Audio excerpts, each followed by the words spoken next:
하나님께서 우리에게 주신 말씀 함께 보겠습니다. 마가복음 4장 30절에서 34절까지 말씀입니다.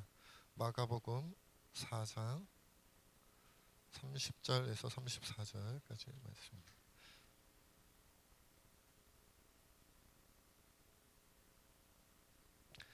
제가 가진 성경으로는 신약 성경 59페이지, 신약 성경 59페이지쯤에 있습니다.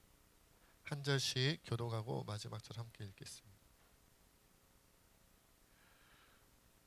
또 이르시되 우리가 하나님의 나라를 어떻게 비교하며 또 무슨 비유로 나타낼까?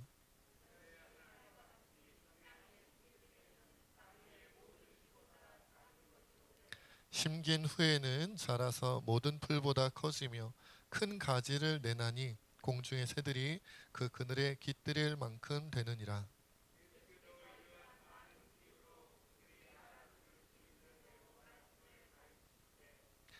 비유가 아니면 말씀하지 아니하시고 다만 혼자 계실 때에 그 제자들에게 모든 것을 해석하시더라. 아멘. 설교를 위해서 기도하겠습니다. 하나님, 오늘도 참으로 연약하고 부족한 자가 오직 주의 은혜로 하나님 말씀을 전합니다. 이 진리의 말씀 힘있고 능력있게 전할 수 있도록 성령께서 충만히 역사하여 주옵소서. 사람의 생각과 뜻과 사람의 말이 전해지지 않고 오직 하나님의 마음, 하나님의 뜻, 하나님의 말씀이 증거되게 하여 주옵소서. 감사하며 예수님의 이름으로 간절히 기도하옵나이다. 자, 오늘도 우리가 지난 주일에 이어서 오늘도 하나님 나라에 대한 비유를 예수님께서 들려주시는 걸 함께 나누고자 합니다. 아시는 것처럼 지난 주일에는 우리가 자라나는 씨앗의 비유를 나눴죠. 조금 부연하면 스스로 자라나는 씨앗의 비유다. 요거 이제 이렇게 되어져 있고, 오늘은 너무나도 잘 아시는 겨자씨 비유. 겨자씨 비유. 우리 겨자씨 비유 참 좋아하잖아요. 쉽게 이해도 되고 또 그 의미도 우리가 생각하기에 좋은 것 같아서 많이들 좋아하시는데, 그 내용을 함께 살펴보도록 하겠습니다. 자, 30절에서 32절까지 우리 함께 다시 한번 읽어보겠습니다. 30절에서 32절입니다. 시작. 또 이르시되 우리가 하나님의 나라를 어떻게 비교하며 또 무슨 비유로 나타낼까? 겨자씨 한 알과 같으니 땅에 심길 때에는 땅 위의 모든 씨보다 작은 것이로되 심긴 후에는 자라서 모든 풀보다 커지며 큰 가지를 내나니 공중의 새들이 그 그늘에 깃들일 만큼 되느니라. 아멘. 우리가 지난 주일에 살펴봤던 자라나는 씨앗의 비유도 그렇고 오늘 겨자씨 비유도 그렇고 하나님 나라에 대해서 말씀하고 싶으셨던 거예요. 우리가 하나님 나라를 잘 이해하게 하시려고 자라나는 씨앗과 겨자씨 비유를 했는데, 두 비유의 공통점이 있다면 뭐가 있을까요? 자라난다는 데 있어요. 자라난다. 하나님 나라는 자라난다. 이것이 예수님께서 그 제자들과 모인 무리들, 그러니까 하나님 말씀을 듣고 깨닫기 원하는 자들에게 특별히 전하고 싶었던 내용이었다. 자라난다. 이게 이제 굉장히 중요하다는 거예요. 만약 우리 안에 한 사람이든 그것이 교회 공동체든 간에 신앙이 자라나지 않는다면 여러분 어떻게 될까요? 마치 고인물이 썩는 것처럼 썩는다 이 말이에요. 신앙이 자라나지 않으면요 썩어요. 언제 썩을까요? 오래될수록, 그 고인 상태가 오래될수록, 자라나지 않은 상태가 오래될수록 그것은 더 많이 썩게 되어져 있다. 이거 뭐 너무나도 당연한 얘기죠. 그래서 신앙이 자라난다는 것, 하나님 나라가 자라난다는 것은 썩지 않기 위해서, 죽지 않기 위해서 반드시 필요한 내용이에요. 선택하는 게 아니다. 뭐 안 자랄 수도 있지. 난 요 정도 자랐으면 됐어. 우리는 이 정도 자랐으면 충분한 것 같아 라고 할 수 없어요. 왜요? 썩어버리니까, 죽어버리니까 그렇다라는 거예요. 그렇다면 우리가 썩지 않기 위해서라도, 죽지 않기 위해서라도 우리 신앙, 우리가 한 사람, 개인 한 사람의 신앙이든 우리 교회 공동체의 신앙이든 자라나야 된다는 것은 분명히 알겠는데, 그러면 자라난다는 게 뭐냐? 그렇죠? 자라난다는 게 뭐냐? 우리가 지난주에는 우리의 힘으로 자라는 게 아니라 누구의 힘으로 자라는 거예요? 우린 가만히 있었는데 언제 자라는지 어떻게 자라는지도 모르는데 주님께 붙어있기만 하면, 하나님께 붙어있기만 하면 우린 자란다. 하나님의 능력으로 자라는 거다. 그걸 배웠잖아요. 그런데 어떤 게 자라는 거냐 이거죠. 우리가 이제 자라나야지 썩지 않고 죽지 않는다고 했으니까 우리가 분별해야 되잖아요. 그럼 내가 정상적으로 자라고 있는가?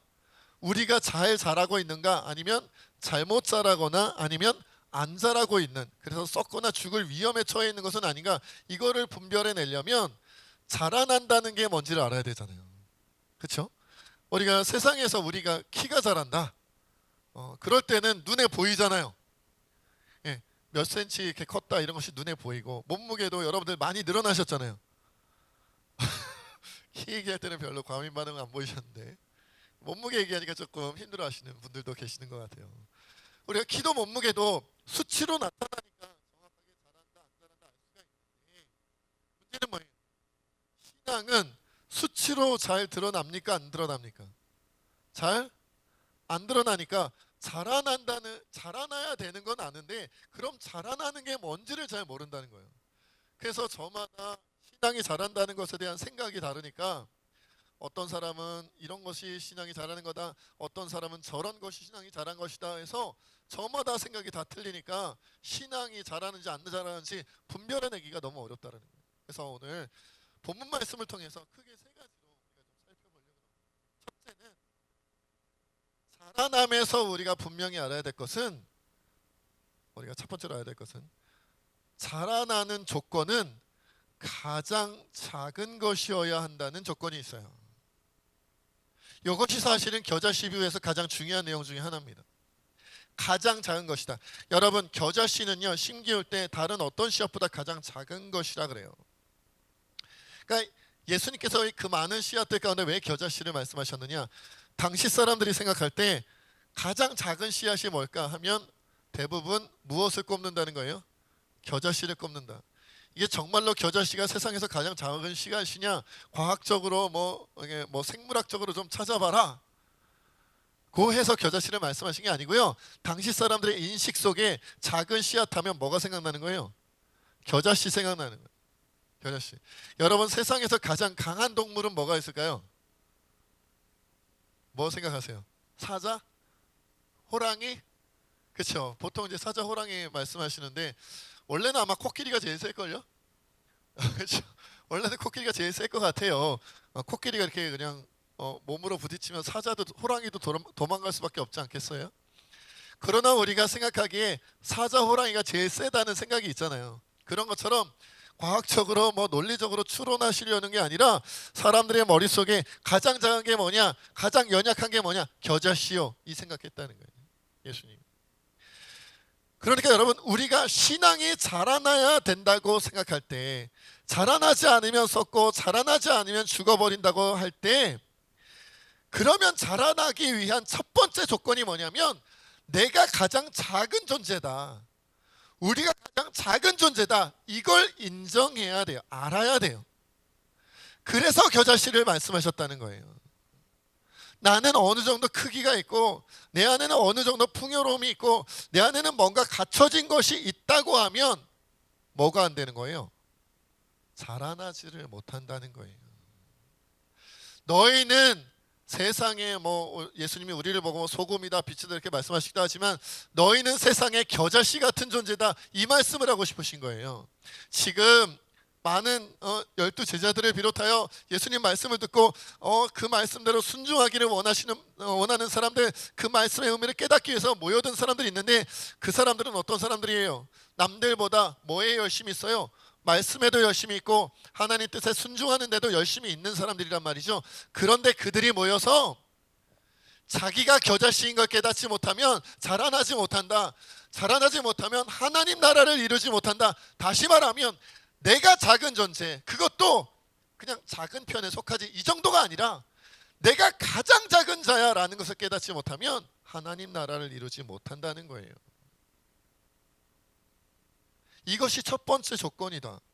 여러분, 고린도전서 1장 27절로 29절에 이런 설명이 있어요. 그러나 하나님께서 세상에 미련한 것들을 택하사 지혜 있는 자들을 부끄럽게 하려 하시고 세상에 약한 것들을 택하사 강한 것들을 부끄럽게 하려 하시며 하나님께서 세상에 천한 것들과 멸시받는 것들과 없는 것들을 택하사 있는 것들을 폐하려 하시나니 이는 아무 육체도 하나님 앞에서 자랑하지 못하게 하려 하심이라고 말씀하셨어요. 이양수 목사가 목사가 된 이유는 우리 주인 장로님이나 우리 문상모 장로님 또 우리 이 장로님이나 우리 안 장로님 이분들이 장로님으로 뽑힌 이유, 우리 권사님들이 권사님으로 뽑힌 이유, 안수 집사님이 안수 집사님으로 뽑힌 이유, 목장장이 목장장으로 선교회장이 선교회장으로 뽑힌 이유는 제일 똑똑하시잖아요. 제일 능력이 많으시잖아요. 제일 많은 재능을 갖고 계시잖아요. 제일 뭔가 많이 갖추셨잖아요. 그런 이유라는 거예요? 아니다라는 거예요.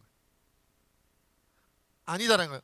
왜 뽑혔느냐? 제일 미련하고 제일 약하고 제일 천하고 제일 멸시받고 제일 없는 것이어서, 없는 존재여서 택하셨다는 거예요. 왜?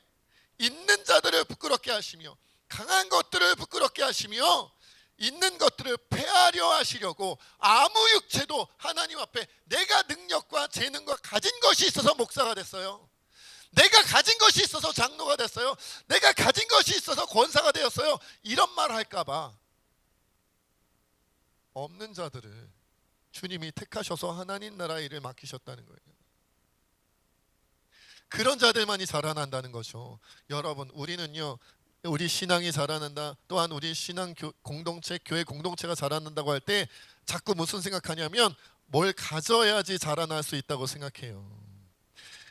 한 사람이 자라나려면 뭐가 있어야 돼요? 5대 영양소가 제대로 있어야 되고 가정 환경이 좋아야 되고 모든 여건이 다 잘 맞아야지, 그 사람의 상황과 환경이 잘 맞아야지 그 아이가 잘 자랄 거 아니야. 우린 그렇게 생각한다고요.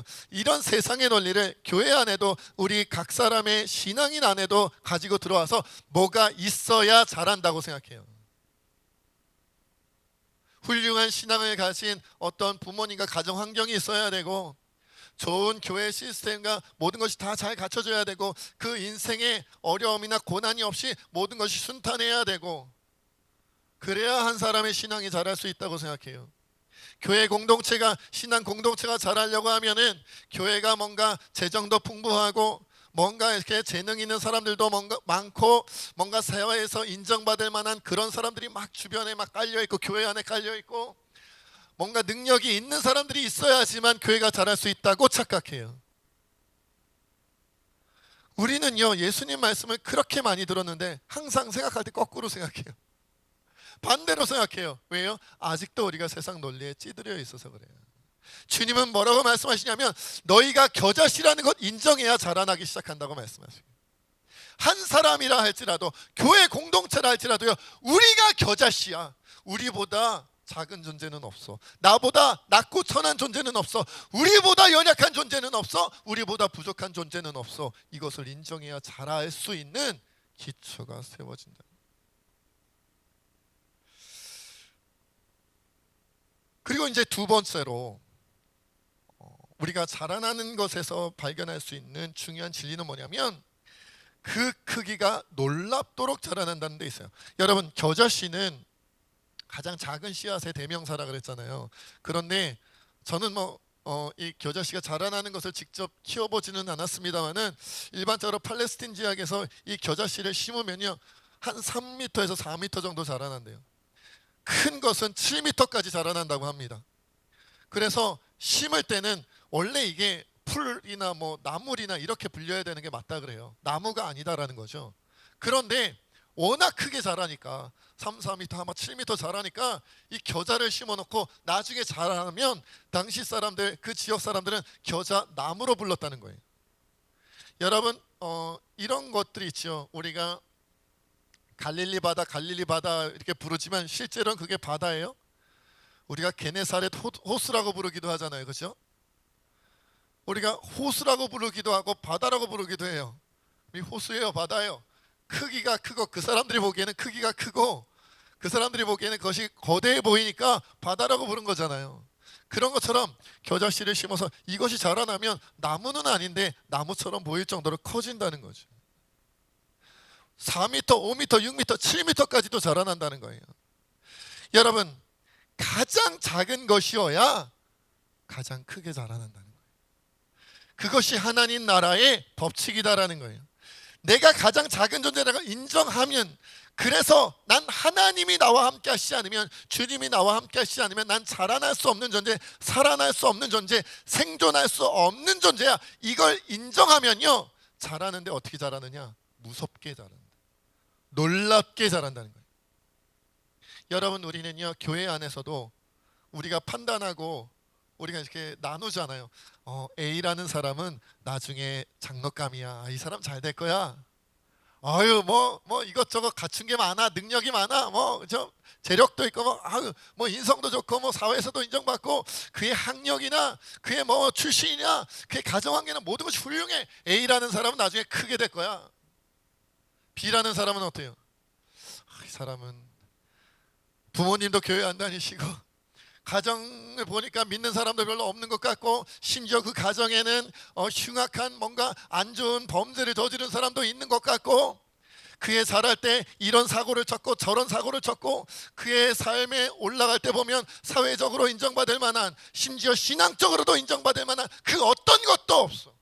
세상에 비난받을 만한 일, 세상에서 손가락질 받을 만한 일, 그런 일들만 많이 했던 사람. 그러면 우리는 어느 쪽에 점수를 줘요? A의 점수를 줍니까? B의 점수를 줍니까? 우리는 좋은 출신과 좋은 환경과 좋은 과거 속에서 자라난 사람이 언젠가 겨자나무처럼 6m, 7m까지 자라나서 이 교회를, 우리 세진교회를 빛내고 하나님의 나라를 빛낼 거라고 그렇게 생각해요. 그래서 그 사람한테는 잘해줘요.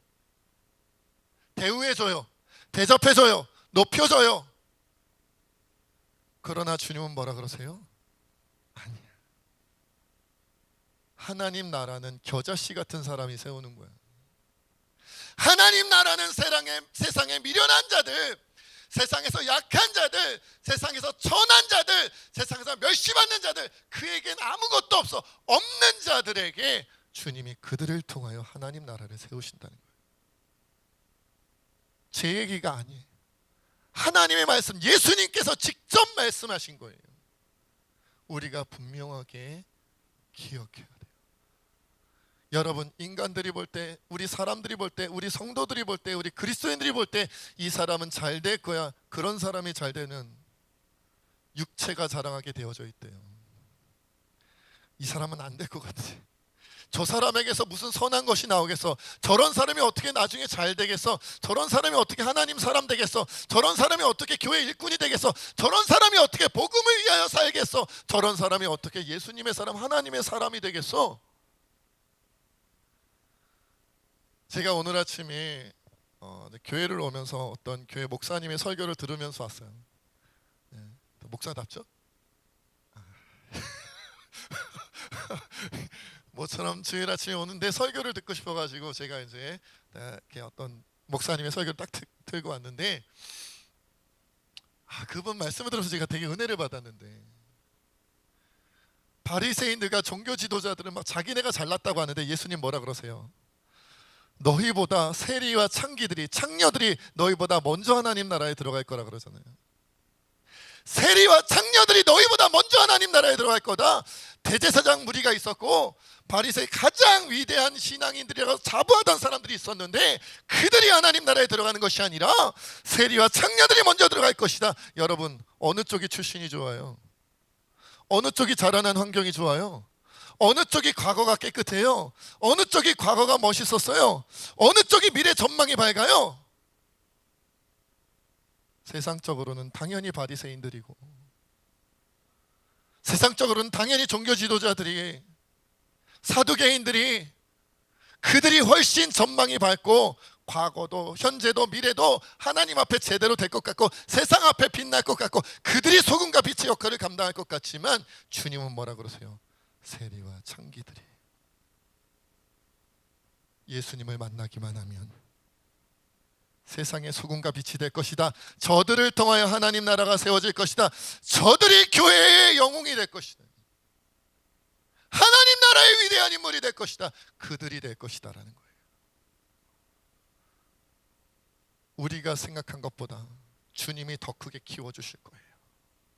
우리가 바라는 것보다, 우리가 기대하는 것보다 주님이 더 크게 키워주실 거예요. 누구를요? 자기가 겨자씨인 줄로 깨닫고 나는 못났어요, 나는 안 돼요, 나는 세상에 천해요, 교회에서 난 일꾼이 될 만하지 못해요, 하나님 나라에서 나는 쓰임받을 만하지 못해요, 하나님 앞에 고개도 들지 못해요, 주여 나는 죄인이로소이다, 고개를 들지도 못하고 가슴을 치며 회개기도 하는 그 세리처럼,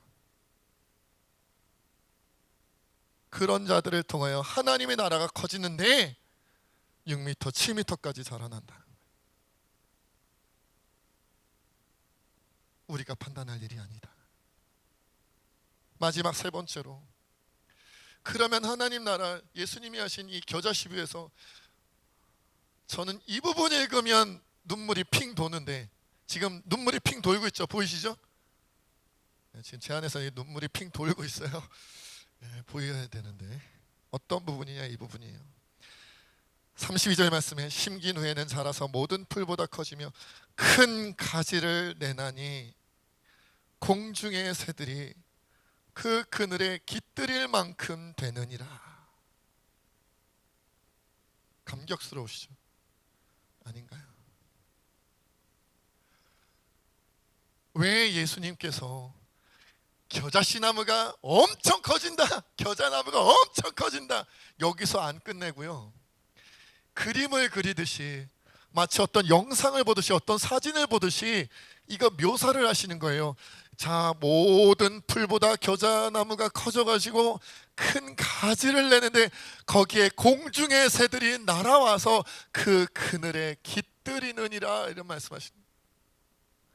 공중의 새들이 막 날아와가지고 세상을 향해 날아다니다가 먹이도 찾아먹고 뭐 이런 여러 가지 위험한 일이 있으면 도망치기도 하고 하면서 세상 풍파에 찌들려 힘들어하던 그 공중의 새들이 날다가 어디선가 쉬었으면 좋겠고, 어디선가 위로받았으면 좋겠고, 어디선가 사랑받았으면 좋겠고, 그런 마음이 들 때에 저기 겨자나무가 있네, 저 그늘에 쉬면 되겠다. 공중의 새들이 와서 그 그늘에 깃들이는데, 원래 그 겨자나무는 세상에서 가장 작은 자였다는 거예요. 주님이 쓰신다는 거예요. 가장, 노골적으로 표현할게요, 공부 제일 못하던 애였어요. 우리나라는 공부에 민감하잖아요. 성적이 바닥이었던 아이였어요. 가장 가난하여, 마치 탕자가 그랬던 것처럼 돼지 쥐염 열매도 얻어먹지 못하던 가장 가난한 아이였던 거예요. 가장 못난 환경에서 태어나서 자란 거예요. 자라나는데, 야, 저 집안에서 무슨 쓸만한 애들이 누가 나오겠어. 저 집 아들, 저 집 딸은 공부도 제대로 가르치지 못해, 제대로 먹이지도 못해서 키도 작고, 예를 들면 그렇다는, 키 작은 사람이 뭐 그렇다는 게 아니라 키 큰 사람 어떻게 이런 말을 하는 게 아니고, 예를 들면 그렇다는 거예요. 제대로 먹이지 못해서 영양이 부족해 키도 자라지 못하고, 제대로 가르치지 못하여 가정이 어려워서 공부도 제대로, 학교도 제대로 나오지 못하였고, 그러다 보니까 그의 삶의 과정 속에서 힘들고 어려운 고난이라는 것은, 괴로움이라는 것은, 고통이라는 것은 남들이 겪지 않았던 것까지도 다 겪은 그 누가 보더라도 저 사람은 미래가 없다, 누가 보더라도 저 사람은 앞날이 밝지 못해, 살아있기만 해도 다행이야, 남들에게 빌어먹기만 해도 다행이야 라고 생각되었던 그 겨자씨 같은 사람, 주님께 붙들리기만 하면, 우리가 지난 주일에 자라나는 씨앗에서 배웠지요. 자기가 잘나서, 공부 잘해서, 학력이 높아서, 재력이 있어서, 뭔가 풍요로워서, 그의 과거에 뭔가 대단한 것이 있어서 자라난 게 아니라, 언제였는지 어떻게였는지 모르겠는데 난 부족하니까, 나 혼자 있으면 죽을 것 같으니까 그냥 예수님 붙잡고 살았는데, 그러다 보니까 어느새 자라나서 겨자나무가 됐다는, 자라나 있으니까 저 공중의 새들, 세상에서 찌들려 있던 공중의 새들이 그 소문을 듣고 저기 겨자나무가 있어,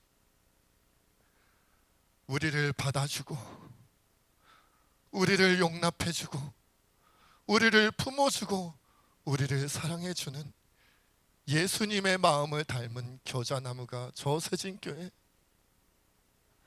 아무개 성도가 그렇다더라. 아니, 저 세진교회가 그렇다더라. 겨자씨 같은 새들이 와서 겨자씨가 자라난 그 겨자나무에 그 그늘의 깃들임이 함께 누리는 것이다, 이 말이에요. 어떤 사람이 환상을 하나 보았다 그래요. 근데 여름날에 이제 환상을 보았는데, 친구로 보이는 두 사람이 있는데, 한 선물 상자를 한 사람이 갖고 있고 한 사람 빈손으로 있는데, 이 선물 상자를 가지고 있는 사람이 없는 사람에게 귀한 마음으로 이렇게 정성껏 선물을 하더래요. 그러니까 선물을 받으니까 얼마나 좋아요. 아마 굉장히 친한 친구였나 봐요. 선물을 받고 너무 좋아했어요. 그래서 이제 집에 와서 이렇게 뜯어보는데, 보니까 멋진 컵이, 예쁜 컵이 한 개 들어있는데, 그만 그 컵이 금이가 깨어져 있는 거예요. 친구가 생각하는 거죠. 내 친구가 이 깨진 걸 모르고 실수로 나한테 줬나? 이 컵에다가 물 부으면 다 셀 텐데, 에휴, 예쁘긴 한데 쓸모는 없겠다. 깨져버렸으니 어떻게 하면 좋아? 이러고서 이제 다락방 구석에다가 처박아두면 못 쓰니까. 그런데 두 번째 현상을 꾸게 되었대요. 이번에는 한 사람과 예수님이 같이 서 있는 거예요. 그래서 그 사람이 예수님께 이렇게 컵을 갖다 드리니까 예수님이 너무 좋아하시더래요. 그 사람이 예수님께 컵을 선물하니까 너무 좋아하시더래요. 그 컵도 아까 그 컵이었어요. 똑같은 예쁘지만 깨진 컵, 물을 담으면 흘러 넘칠 수밖에 없는, 셀 수밖에 없는 그런 컵이었던 거예요. 그런데도 예수님이 너무 좋아하시더래요. 그래서 환상 속에서 예수님께 이 사람이, 환상을 본 사람이 물어봅니다. 예수님, 왜 이렇게 좋아하세요? 그 깨진 컵인데. 그러자 예수님이 이렇게 말씀하십니다. 얘야, 너는 이 컵이 왜 나에게 소중한 컵인 줄 아니? 잘 모르겠습니다. 이 컵이 깨어져서 금이 간 컵이기 때문에 이 컵에 나의 영광을 담을 수 있단다. 내가 나 예수 그리스도의 영광을 이 컵에 담으면 깨어진 틈 사이로 나의 영광이 흘러나와 주위 사람들에게로 나의 영광이 흘러 들어갈 수 있게 된단다. 깨어지지 않으면 흘러가지 않을 것인데, 깨어졌기 때문에 나의 영광이 담기우는 대로 흘러넘쳐 다른 사람에게 흘러넘어거든. 여러분, 우리는 깨어진 존재여야 해요. 깨어졌다는 걸 인정해야 돼요. 가장 작은 자라는 걸 인정해야 돼요. 겨자씨가 바로 나라는 것을 인정해야 돼요. 이 세상에 그 누구보다도 내가 가장 미천한 존재요. 이 세상 그 누구보다도 내가 낮은 존재요. 이 세상 그 누구보다도 내가 가장 큰 죄인 중에 괴수인 것을 인정하고, 그렇게 나는 예수님 없으면 죽어요. 난 예수님 없으면 썩어요. 난 십자가가 아니면 살 수 없어요. 그 마음으로 주님 붙잡으면요, 가장 작은 겨자씨였던 나를 겨자 나무처럼 자라게 하시고, 나같이 작고 연약했던 자들이 내 그늘에 쉼을 누리며 예수님의 사랑을 누릴 수 있게 될 줄로 믿습니다. 우리 이 시간 함께 하나님 앞에 기도하며 나가기 원합니다. 하나님, 내가 겨자씨입니다. 내가 가장 작은 존재입니다. 내가 가장 미천하고 부족하고 연약한 존재입니다. 나는 쓸모없는 사람이었습니다. 그렇게 나는 예수님밖에 없습니다. 예수님 날 외면하시면 나는 버림받을 수 없고 썩을 수밖에 없고 죽을 수밖에 없으니 난 주님 붙잡습니다. 주님, 나를 인도하여 주시옵소서. 이 시간 함께 주님 앞에 기도하겠습니다. 아버지 하나님, 우리가 주님 앞에 오늘의 기도하며 나아가기를 원합니다. 주님, 내가 겨자씨였습니다. 나는 세상에서 더 많은